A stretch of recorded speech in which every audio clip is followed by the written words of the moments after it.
you lie. Straight up busted on family ties. Super G supposed Banging in Brooklyn, grinding in Greenpoint, doing work in Williamsburg, and occasionally making moves in Manhattan. We are Fight Fuel MMA. I am Dave Clifford, aka @FishyFridge on Twitter. And I am Joy, @JoyGNY on Twitter. And we are here to talk about UFC 211. The first fight on the main card was David Branch versus Krzysztof Jotko. Tough fight. Yeah, so David Branch was in the UFC around 2011-ish. I believe. Yeah, he had a couple fights, he had a couple wins, had a couple losses, and then was eventually released from the UFC. He went on to the World Series of Fighting, ended up holding 2 titles in 2 divisions, was extremely dominant in middleweight and light heavyweight. Then the UFC decided to pick him back up this year. He was supposed to be on the prelims. Cejudo versus Pettis was pulled due to an injury, and they decided to bunt Branch up and Jotko up to the main card. So mad props, David Branch. He's from Brooklyn, so represent our local fighter right there. And this was his re-debut, re-entry into the octagon. Now, of course, you would expect, as any fighter, jitters. Those UFC jitters that everyone talks about. So yeah, that's your first fight back. Yeah. Super important to win your first fight, and he got paired up with a tough opponent. Yeah. Jotko's no joke. He's won 5 in a row at least. Yeah, I believe so. Yeah, 5 in a row. Has had some impressive performances. Extremely great on the feet. Was expecting a tough fight. And it was a tough fight. It was a very technical fight, and Branch won based on intelligence and control, really. He secured some clutch takedowns, did some work on the ground, and kept Jotko off him on the feet. It wasn't the most exciting fight, but at the end of the day, Branch did what he had to do to get his hand raised.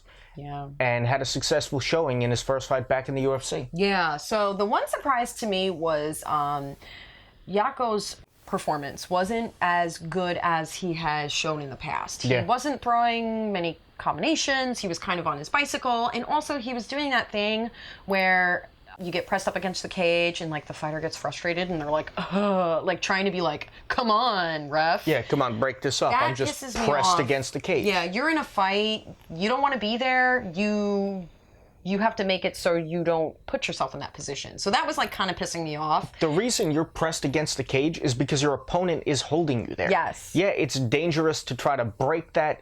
You might have to put yourself at risk. But listen, if you want to get away from there, you've got to do something. You are getting controlled.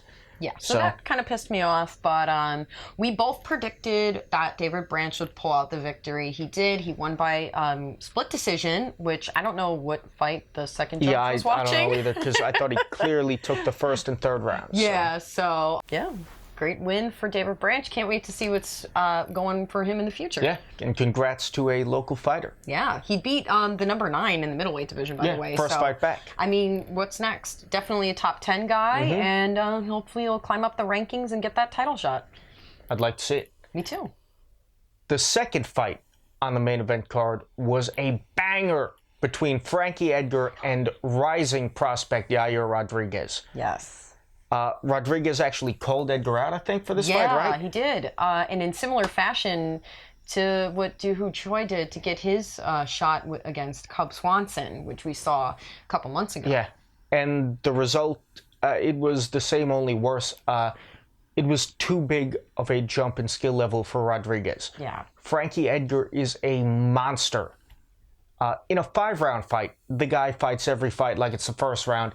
In a 3-round fight, his gas tank is endless. He was super fast, super powerful, super explosive, extremely precise, technical, ground control, ground and pound, orbital bone smashed on Rodriguez. Ruined. By the first round? Yeah, by the end of the first round, the left side of his face was ruined. Eye completely closed by the end of the second round. Doctor had to come in and stop the fight, which I'm so glad they did, because I don't care what he was saying. Of course he's going to say, I can see. But yeah, no, you couldn't see, guy. Rodriguez showed fire and the desire to keep fighting, but Edgar was just too much. Way too much for him. Way too much, way too soon. YAIR Rodriguez has a very bright future. He won over many, many fans. showing his display of heart. Yeah. And he had that knee bar attempt in the second round. I mean, he had Edgar in a bit of trouble. Slick submissions. He definitely had moments in the fight. But yeah, Frankie Edgar's, it was the Frankie Edgar show, and he just showed how amazing he is. He's not going anywhere. No, Edgar's looking as good as ever. And now, I mean, Rodriguez, he's got to go back to the drawing board. Hopefully this will make him more hungry and more determined to climb up that ladder. I don't see it as like a discouragement for him, but only to make him more determined. So that's good. Yeah. For Edgar, one step closer to a title shot. He could be next in line for a featherweight title shot against the unified featherweight champion, be it Holloway or be it Aldo. Yeah. I'd like to see that fight. I would watch that. In my opinion, because he's already fought Aldo twice, I really feel like regardless if Holloway wins or loses, he's going to fight Holloway. That might be the case. I think that's the way to go. Just because in the past, anyone who's had 2 title shots, I mean, how often does someone get a third title shot against the same opponent? So I think Holloway-Edgar would be an amazing fight, so I definitely would sign up to see it, regardless of the outcome of Aldo-Holloway. So yeah, I agree. we're looking forward to that. Next fight on the card, Demian MAIA versus Jorge Masvidal. And this was a fight between a grappler at the top of his game in Demian MAIA and a dangerous all-around fighter in Masvidal who has good wrestling, great striking, and it was either going to be MAIA getting put down via KO or MAIA dominating on the ground. As it turns out, MAIA was in a tough fight against Masvidal. Wow. Masvidal has some sick defensive jiu-jitsu skills. Yeah. And he was able to weather a whole round with MAIA on his back like a backpack. And at the end of the first round, Masvidal put some damage onto Demian MAIA. Yeah, not enough to secure a victory, though, in my opinion, just because of how much control Demian MAIA had the entire fight overall, just being on his back with the takedowns that he got also. So that's just my opinion, and that was the opinion of 2 of the judges. That was the opinion of the judges. So, it was a split decision. I could have seen it going either way because I think Masvidal did a little more damage to MAIA, but it went to MAIA had control way more of the time, and I think that's what the judges saw as well.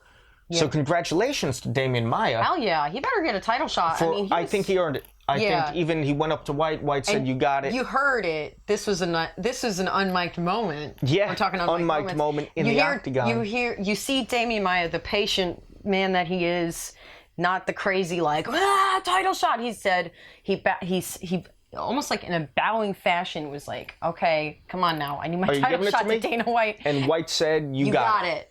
So we all know Dana White always does what he says he's going to do. Oh yeah, every time, right? So looking forward to seeing MAIA fight for the welterweight strap.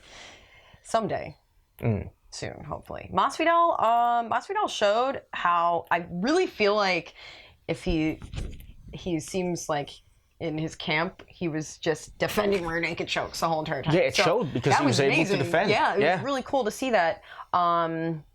So, I mean, I don't think a loss to Demian MAIA is, going to set him back that much, because, Demian MAIA, I feel like Demian MAIA could be anybody. So Masvidal's in the same spot that he was before he took the fight, a dangerous fighter that I don't feel like anybody wants to fight. No, especially, I mean, you saw what he did to Cowboy a couple months ago. Yeah.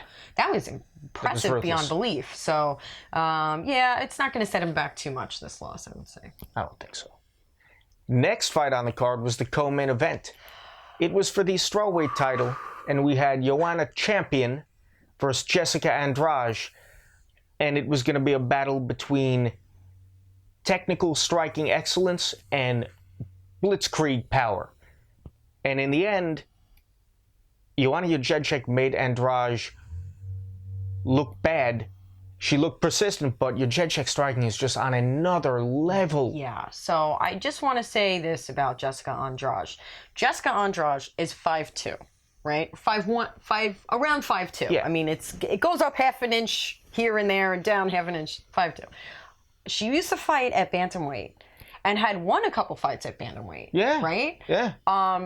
She is, when she first started fighting, she's still very young. She's been fighting for a couple years now. she was new to jiu-jitsu. She was new to all these things. She's a purple belt in jiu-jitsu now. Her wrestling takedowns are sick.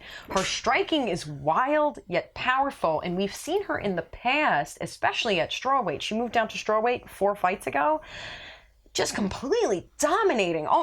Basically clearing out the strawweight division. Yeah, just wilting fighters in front of her. Steamrolling any opponent that she had in front of her. So a title shot was, of course, the next step after beating 3 top-level contenders. So everyone thought, like, holy crap, this is going to be Joanna's, like, toughest fight. She may get knocked out. Yeah. Holy shit, this chick is so powerful. You hear in the bits of promo before the leading up to the card, she's a dangerous black belt in Brazilian Jiu-Jitsu, which was incorrect, but regardless, everyone was like scared.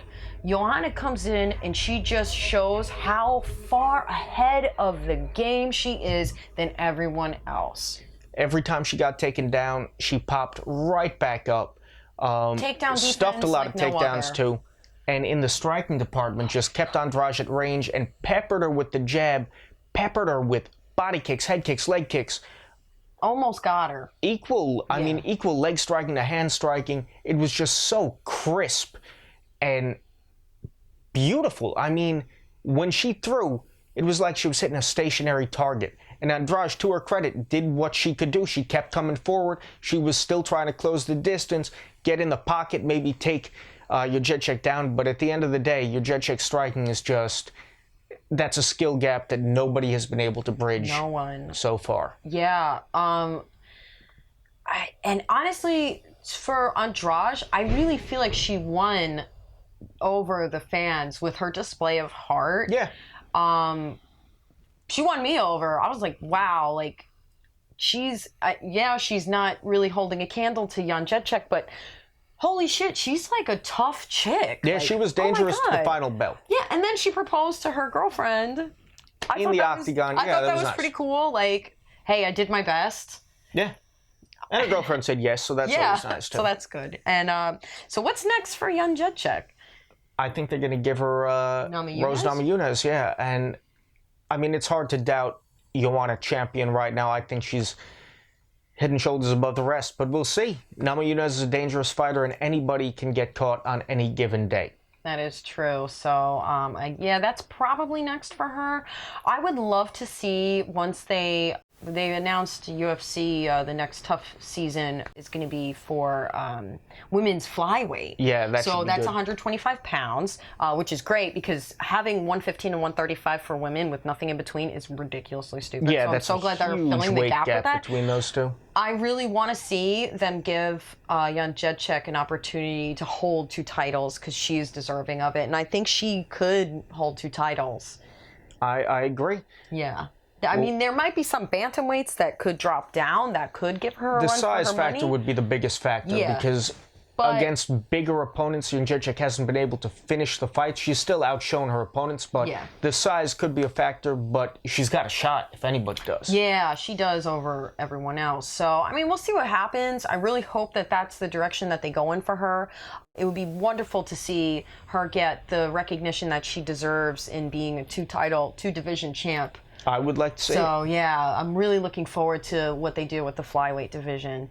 Andrade can do the flyweight division as well. She could, yeah. But I mean, with her size, I don't think she needs to. I think strawweight's better for her. Yeah, so, and then on to the next one for her. And the last fight of the card, the main event, was a heavyweight fight between Stipe Miocic and Junior Dos Santos.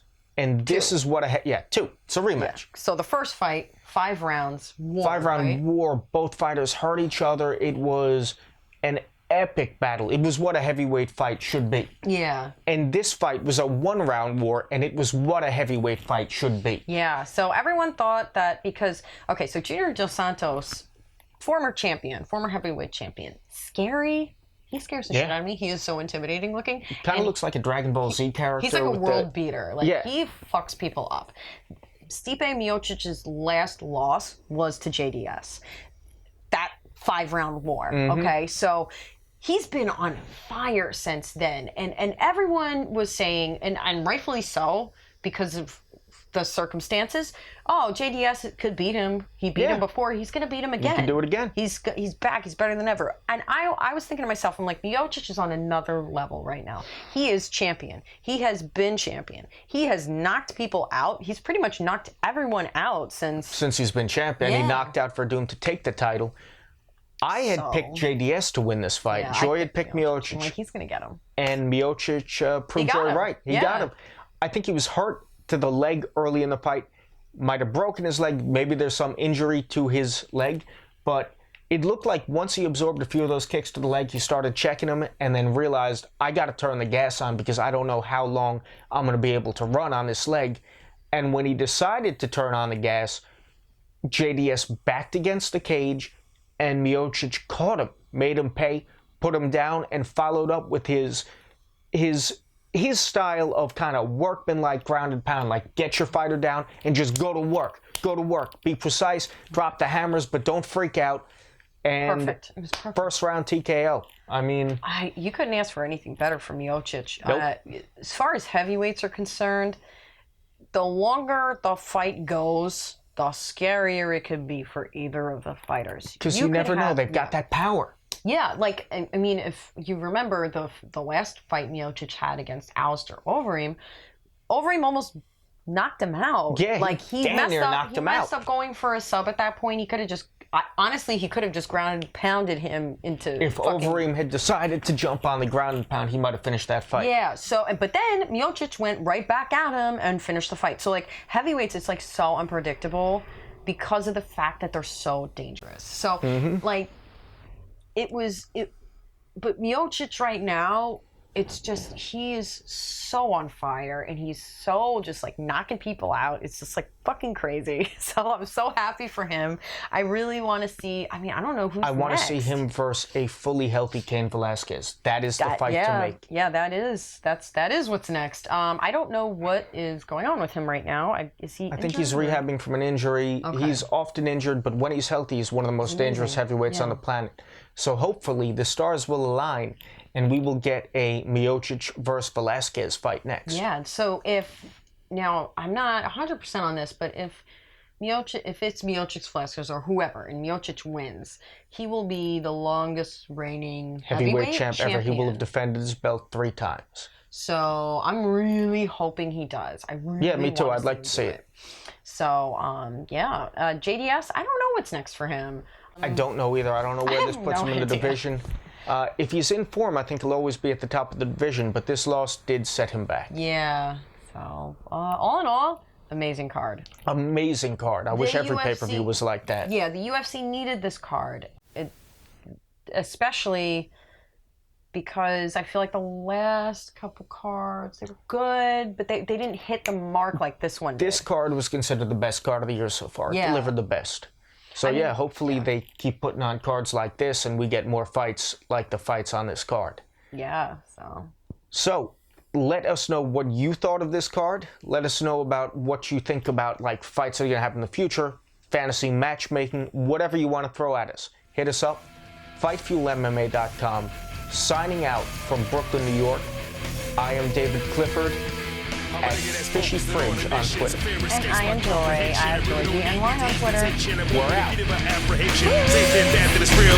No Joe Rogan, no bright lights, no scorpions, and no snake bites. Let's rap bad niggas get stage fright.